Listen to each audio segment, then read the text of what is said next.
It is Sunday Funday. Welcome to the 31 Days of Dread. This is my podcast, and this is where I'm Peter A. DeLuca, by the way, your host.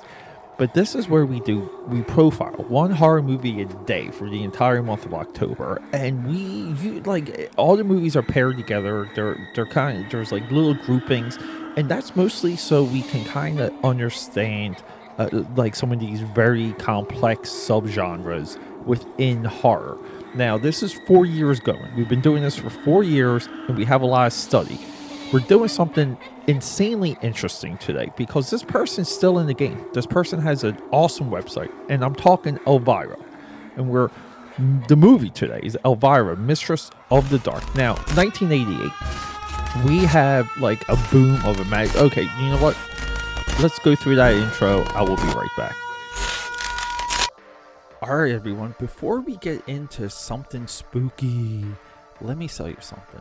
Trial by Fire. It's my comic book available right now on Indiegogo.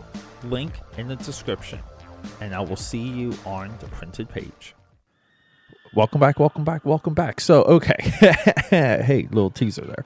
So, as I was saying, hey, I'm Peter A. DeLuca, by the way, the pop culture pope, the sketchbook king, the eclectic one, your boy, Spicy Taco. Okay, all that stuff's out of the way. So, I'm really excited to talk about this because this is one of those movies. This is just one of those movies that I put on. It's on Hulu. I just put the freaking thing on, and what happened after was I seen it about 3 times now. Watched it again last night. Didn't record last night. Recording later today on Sunday just because I wanted to refresh myself with the ending. And this has nothing to do with me like memorizing the plot or the characters or running through the story with you. I just wanted to soak it more in. I just wanted to get more of this movie in my bloodstream, pun intended. It's blood because it's Halloween. Give me 1 second. Look, I just got done a huge drawing session too. My brain's a little bit... I need a quick drink. Give me 1 second. Yeah, so the excitement that this came from, it's this movie. Okay, if we want to discuss what to pair movies with, look, the idea of me focusing on comedy is becoming more and more important. It's becoming more and more relevant. Now, this might be one of the only episodes of the 31 Days of Dread where it's important to timestamp it because we're literally in the middle of what's called a culture war. It's related to the concept of a cold civil war. And there's like this a assault on American comedy, assault on comedy overall. Comedy seems to be dipping and fading away, and the leaders and the thought leaders of comedy, like the best guys in the game, sort of thing. They're not cranking out material.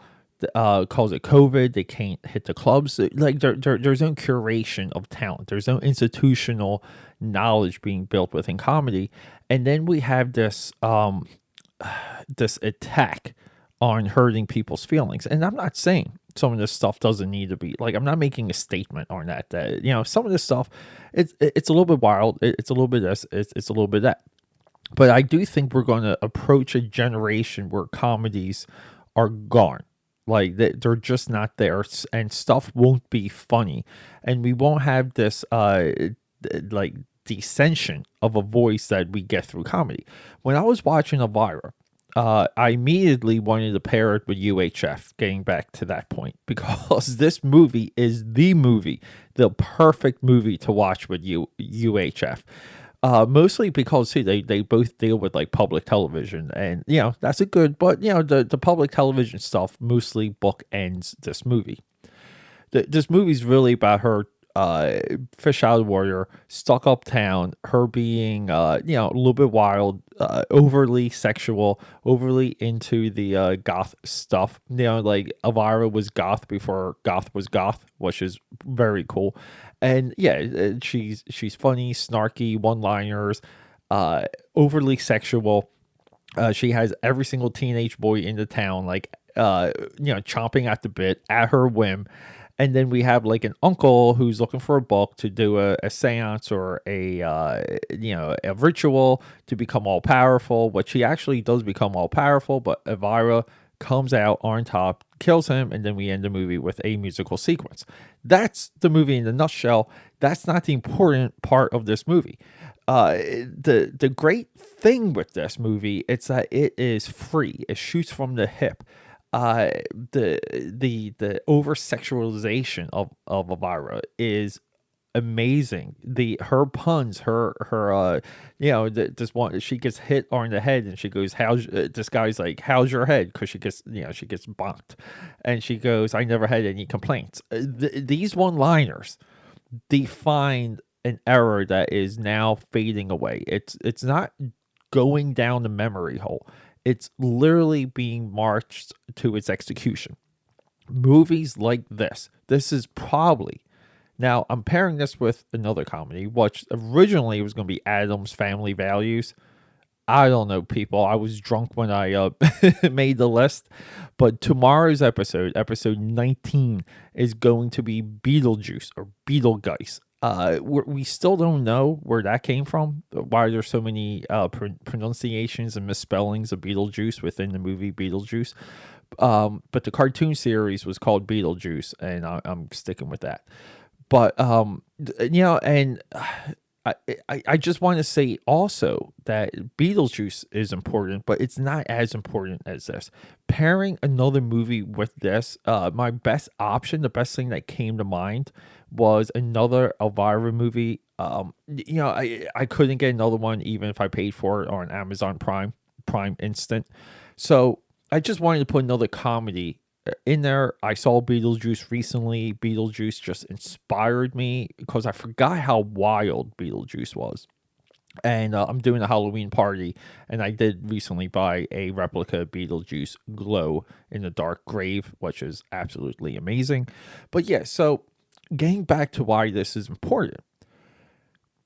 We need comedy. We need voices and characters like Elvira. We need this idea of like pushing against the status quo, of fighting against things that we think are normal, because like that's the human spirit. That's the human condition. There's no other genre that does that like comedy does. Now, horror reflects who we are on the inside, reflects our fears, and often, like we can go back to From Beyond, earlier this month. It goes into our desires. But comedy is relevant for the day. It's usually funny only during its day. Like, for example, Andrew Dice Clay would drastically have to change his act to get another Showtime special, which I think he may have had. But like, you see the point, though. Okay, comedy shifts, horror stays, science fiction projects from the culture now, from our consciousness now. These three genres are insanely important.